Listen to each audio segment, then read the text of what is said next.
Assalamualaikum warahmatullahi wabarakatuh. Selamat pagi teman-teman, masih semangat ya? Kali ini kita akan membahas tentang pembangunan ekonomi. Tetap bersama saya, Khotim Fadli. Sebelum mulai, seperti biasa, mari kita berdoa dulu ya. Oke, sudah siap? Teman-teman, dalam membicarakan perekonomian suatu negara, seringkali kita mendengar kata pembangunan ekonomi. Pada prinsipnya, semua negara di dunia ini, baik negara berkembang ataupun negara maju, selalu melakukan pembangunan ekonomi. Nah, lantas apa sih pembangunan ekonomi itu? Ya, pembangunan ekonomi diartikan sebagai suatu proses perubahan menuju arah perbaikan yang dilakukan secara sadar dan terencana untuk meningkatkan taraf hidup masyarakat. Nah, konsep pembangunan ekonomi mulai dipahami sebagai suatu usaha untuk meningkatkan atau mempertahankan pendapatan per kapita dengan tetap memperlihatkan tingkat pertumbuhan penduduk disertai perubahan mendasar pada struktur perekonomian. Kemudian, perencanaan dan tujuan pembangunan ekonomi. Perencanaan merupakan kegiatan penting dalam sebuah organisasi. Dalam pembangunan ekonomi, perencanaan memiliki landasan dan proses sistematis yang mencakup seluruh aspek dalam perekonomian. Nah, perencanaan pembangunan ekonomi dapat memberikan manfaat, dapat menjaga kondisi ekonomi tetap stabil. Jadi, perencanaan itu dengan adanya perencanaan pembangunan ekonomi dapat menjaga kondisi ekonomi kita agar tetap stabil. Kemudian berikutnya adalah pembangunan ekonomi dapat tercapai hingga tingkat pertumbuhan yang tinggi. Kemudian manfaat berikutnya adalah sumber daya yang ada untuk pembangunan dapat digunakan dengan efisien dan efektif. Teman-teman, dengan adanya perencanaan, maka tujuan pembangunan ekonomi akan tercapai. Nah, berikut ini ada beberapa tujuan pembangunan ekonomi. Yang pertama adalah memberikan peluang potensi dan prospek masa depan. Kemudian yang kedua adalah dapat memberikan kesempatan mengadakan pilihan terbaik. Kemudian dapat mengatasi hambatan dan resiko. Kemudian memberikan kesempatan mengadakan pilihan terbaik. Kemudian yang berikutnya adalah perencanaan sebagai standar pengawasan dan evaluasi. Berikutnya kita akan membahas tentang elemen pembangunan ekonomi. Di sini ada 3 elemen penting yang berkaitan dengan pembangunan ekonomi. Elemen penting yang pertama adalah pembangunan sebagai suatu usaha untuk meningkatkan pendapatan per kapita.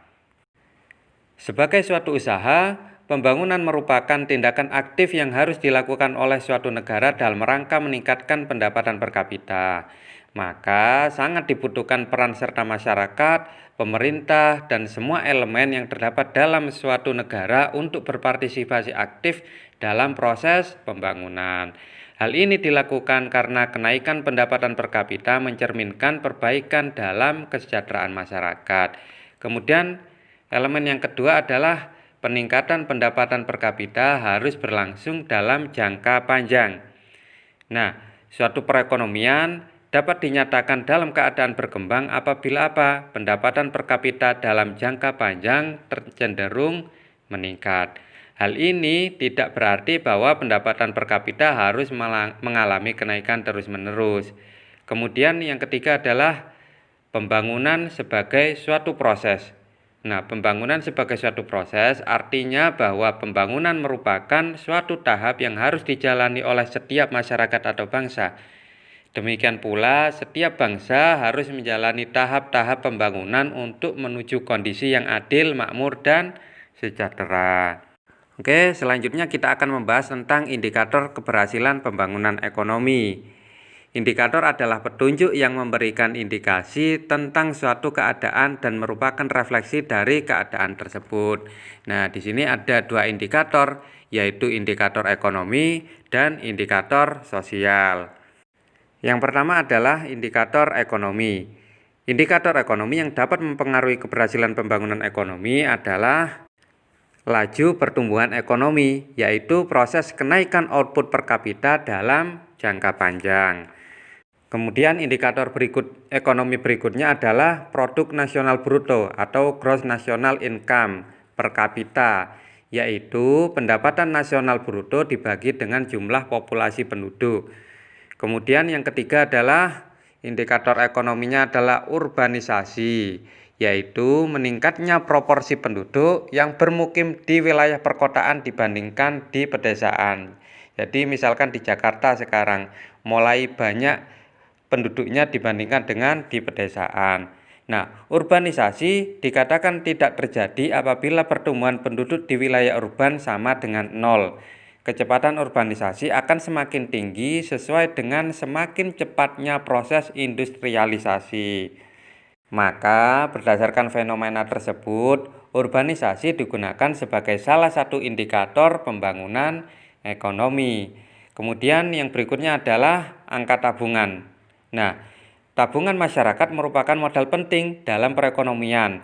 Perubahan struktur ekonomi dari pertanian ke industri menyebabkan kenaikan jumlah modal dan investasi. Modal dan investasi ini akan mengakibatkan kenaikan tingkat produktivitas dan output hasil produksi.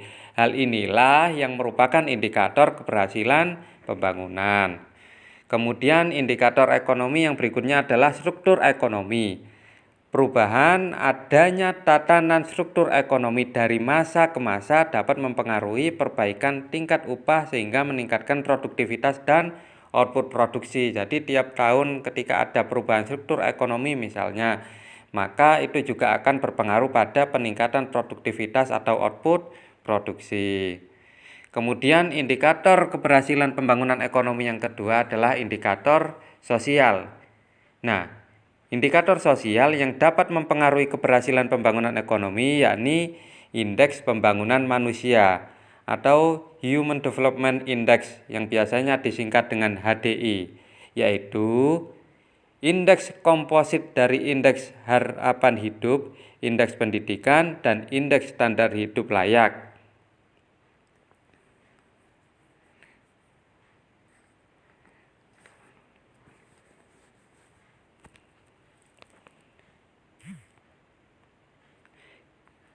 Indeks ini digunakan untuk mengukur perbandingan angka harapan hidup, melek huruf, pendidikan, dan standar hidup untuk semua negara di seluruh dunia. Hal ini dapat menunjukkan kualitas hidup masyarakat sehingga menjadi tolak ukur dalam pembangunan ekonomi.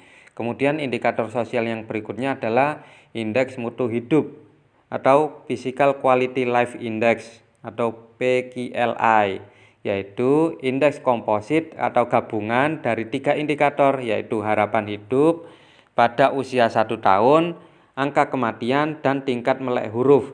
Indeks mutu hidup digunakan untuk mengukur kesejahteraan dan kemakmuran masyarakat. Kemudian di sini ada faktor-faktor yang mempengaruhi pembangunan ekonomi, yaitu ada faktor ekonomi dan non-ekonomi. Nah, faktor ekonomi merupakan faktor yang terdiri atas modal-modal fisik yang dimiliki suatu negara dan dapat digunakan sebagai alat untuk melaksanakan pembangunan ekonomi. Nah, modal fisik ini termasuk faktor ekonomi adalah sumber daya alam, sumber daya manusia, modal, dan kewirausahaan. Kemudian faktor non-ekonomi. Faktor non-ekonomi ini adalah selain faktor ekonomi, pembangunan ekonomi didukung oleh faktor-faktor non-ekonomi seperti faktor sosial, faktor politik, dan faktor administrasi. Contohnya apa? Faktor non-ekonomi ini adalah etos kerja masyarakat dan pemerintah, kestabilan dan keamanan negara, kondisi sosial budaya masyarakat, serta kemudahan layanan birokrasi. Kemudian di sini ada hambatan dalam proses pembangunan. Tentu kita tahu dalam pelaksanaan pembangunan suatu negara tidak terlepas dari berbagai hambatan. Nah, faktor-faktor yang menjadi penghambat dalam proses pembangunan adalah yang pertama, perkembangan penduduk tinggi dengan tingkat pendidikan yang rendah. Nah, ketidakseimbangan ini antara perkembangan penduduk yang tinggi dengan pendidikan yang rendah ini Kedepannya juga akan menjadikan kesejahteraan masyarakat mengalami penurunan. Karena apa? Karena pertambahan penduduk atau perkembangan penduduk yang cukup tinggi tanpa disertai dengan kompetensi yang dibutuhkan oleh penduduk-penduduk tersebut. Kemudian yang kedua adalah pembentukan modal yang rendah. Nah, pembentukan modal di negara yang sedang berkembang seperti lingkaran yang tidak memiliki ujung pangkal. Produktivitas yang rendah mengakibatkan pendapatan real juga rendah, sehingga tingkat tabungan dan tingkat investasi juga rendah. Dengan demikian, pembentukan modal yang terjadi juga rendah. Kemudian yang berikutnya adalah perekonomian yang bersifat dualistik. Nah, perekonomian yang bersifat dualistik merupakan hambatan bagi proses pembangunan. Karena apa? Karena penyebab produktivitas berbagai kegiatan produktif sangat rendah dan usaha-usaha untuk mengadakan perubahan sangat terbatas, di antaranya dualisme sosial dan dualisme teknologi. Kemudian di sini adalah permasalahan dalam pembangunan ekonomi. Tentu ada banyak masalah, halangan, ataupun ketidakpastian dan bahkan resiko yang harus dihadapi dalam sebuah pembangunan ekonomi. Nah, ini ada beberapa permasalahan dalam pembangunan ekonomi. Yang pertama adalah kemiskinan dan ketimpangan pendapatan. Nah, perekonomian yang terpusat di daerah-daerah tertentu menyebabkan terjadinya ketidakmerataan atau ketimpangan distribusi pendapatan masyarakat. Terpusatnya perekonomian pada suatu daerah mengindikasikan hasil pembangunan ekonomi yang belum dirasakan oleh semua wilayah atau masyarakat. Contohnya apa? Contohnya terpusatnya pembangunan sarana dan prasarana perekonomian di wilayah perkotaan, misalnya di Surabaya, di Sidoarjo, menyebabkan masyarakat di daerah terpencil kurang merasakan hasil pembangunan. Kemudian yang berikutnya adalah pengangguran. Nah, pengangguran tentu merupakan masalah utama yang banyak dihadapi oleh negara berkembang. Pada umumnya, hal tersebut berkaitan erat dengan ketidakseimbangan antara laju pertumbuhan penduduk yang tinggi dengan pertumbuhan angkatan kerja dan perluasan kesempatan kerja. Jadi tidak imbang antara penduduk dengan kesempatan kerja yang ada. Kemudian yang berikutnya adalah rendahnya pembentukan modal. Tentu salah satu masalah penting dalam pembangunan ekonomi yang terjadi adalah perubahan struktur ekonomi dari agraris ke industri. Nah, perubahan struktur ekonomi ini membutuhkan modal seperti tenaga ahli dan investasi barang modal. Nah, kenyataannya masalah yang masih dihadapi negara berkembang adalah rendahnya pembentukan modal akibat rendahnya produktivitas, sehingga pendapatan real pun ikut rendah. Nah, pendapatan real yang rendah ini berakibat pada rendahnya tabungan dan investasi sehingga menghambat pembentukan modal. Yang berikutnya adalah inflasi. Inflasi merupakan suatu proses kenaikan harga-harga yang berlaku dalam suatu perekonomian. Nah, salah satu akibat inflasi yaitu dapat menurunkan taraf kemakmuran segolongan besar masyarakat. Hal ini disebabkan karena sebagian besar pelaku kegiatan ekonomi yang terdiri atas pekerja-pekerja yang bergaji tetap. Oleh sebab itu, upah real para pekerja akan merosot karena inflasi. Jadi gajinya tetap sementara harga-harga melambung tinggi. Nah, sehingga tingkat kemakmuran segolongan besar masyarakat mengalami kemerosotan. Kemudian yang berikutnya adalah pertumbuhan ekonomi. Nah, pertumbuhan ekonomi merupakan perkembangan kegiatan perekonomian yang menyebabkan bertambahnya jumlah barang dan jasa yang diproduksi masyarakat dan kemakmuran masyarakat meningkat. Hal ini merupakan masalah ekonomi jangka panjang. Artinya apa? Selama perekonomian suatu negara ini masih ada, maka masalah ini akan terus ada. Agar masalah pertumbuhan ekonomi dapat teratasi, maka perlu menciptakan keserasian atau keseimbangan antara pertumbuhan penduduk, pertambahan kapasitas produksi, dan terjadinya dana untuk atau tersedianya dana untuk investasi. Selanjutnya, kita akan mengulas tentang dampak-dampak dari pembangunan. Nah, tentu adanya pembangunan akan selalu menimbulkan dua dampak, yaitu dampak positif dan dampak negatif. Nah, dalam proses pembangunan, hasil yang dicapai disebut dengan dampak positif pembangunan. Sedangkan adanya kerugian akibat adanya proses pembangunan disebut dengan dampak negatif pembangunan. Nah, di sini ada dampak positif pembangunan. Adapun dampak positif pembangunan ekonomi adalah adanya peningkatan kualitas hidup masyarakat atau peningkatan kesejahteraan masyarakat yang dapat dilihat dari satu, pelaksanaan kegiatan ekonomi akan berjalan lebih lancar dan mampu mempercepat proses pertumbuhan ekonomi. Kemudian terciptanya lapangan kerja. Kemudian adanya peningkatan SDM sehingga dimungkinkan ilmu pengetahuan dan teknologi akan berkembang dengan pesat. Dengan demikian akan makin meningkatkan kesejahteraan masyarakat. Kemudian yang berikutnya adalah adanya perbaikan lingkungan hidup melalui pembangunan pemukiman. Kemudian kemajuan teknologi yang digunakan atau dinikmati masyarakat. Nah, selain dampak positif tentu ada kerugian akibat adanya proses pembangunan tadi, yaitu dampak negatif pembangunan ekonomi. Nah, dampak negatif pembangunan ekonomi ini adalah lahan-lahan pertanian produktif banyak yang tergusur sehingga produksi pertanian menjadi berkurang. Karena apa? Karena lahannya mulai berkurang, maka otomatis hasilnya juga akan berkurang. Kemudian timbulnya pencemaran baik air, tanah, udara. Karena apa? Karena adanya pembangunan ekonomi, misalkan perbanyak pabrik sehingga pabrik ini mengeluarkan limbah atau membuang limbah. Nah, kemudian rusaknya ekosistem yang dapat mengancam kelestarian alam.